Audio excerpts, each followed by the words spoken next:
Bonjour, je suis Isabelle Richard, naturaliste et créatrice de l'entreprise québécoise de cosmétiques naturels Secret des Bois. Ce printemps, je vous présente des petites capsules vidéo pour découvrir la nature de nos quartiers. Parce qu'en ces temps de confinement, on n'a pas tous la chance d'aller se promener en forêt. Bonne découverte!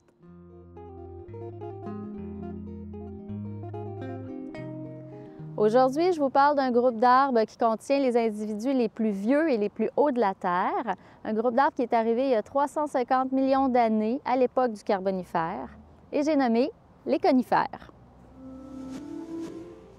Il y a plus de 600 espèces de conifères sur la Terre, une trentaine au Canada et environ 10 espèces de conifères indigènes de la forêt québécoise. Ce qui est assez étonnant, c'est quand on se promène dans nos rues de quartier, on peut en croiser plusieurs de ces espèces-là. Mais si je veux les distinguer les unes des autres, c'est quoi les éléments qu'il faut que je regarde? Les feuilles des conifères, on les appelle les aiguilles et elles restent accrochées à l'arbre durant toute l'année, en fait, pour la plupart des espèces.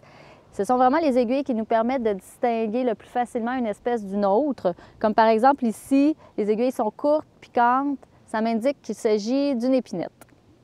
Et ici, regarde, on a d'autres aiguilles qui ont plutôt une forme d'écaille.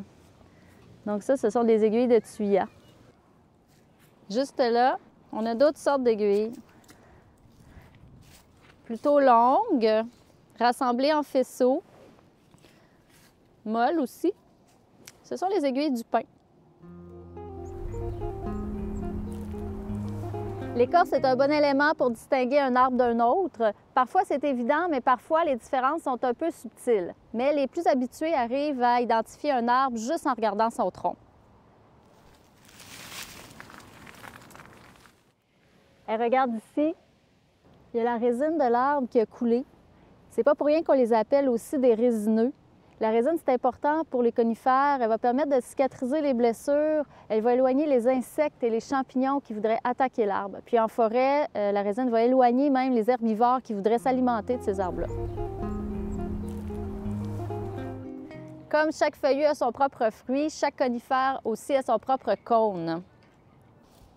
Cherchez à la base des arbres, il y a souvent des cocottes qui sont tombées par terre. Puis ça, c'est vraiment un bon indicateur.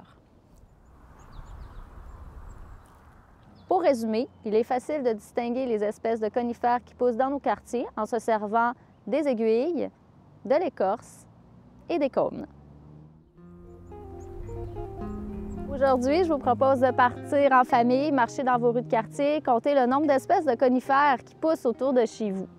Moi, en peu de temps, j'en ai compté quand même 6 espèces. C'est pas mal. Il n'y a pas que des conifères indigènes qui poussent dans nos quartiers, il y a aussi des conifères ornementaux qui viennent d'ailleurs. Dans une prochaine capsule, on va partir à la quête des conifères qui poussent ici au Québec et on va tenter de les identifier avec les 3 critères qu'on a vus aujourd'hui. Merci beaucoup d'avoir écouté cette capsule. N'hésitez pas à m'écrire pour me dire ce que vous en avez pensé et nous, on se retrouve dans une prochaine vidéo de Secret des Bois.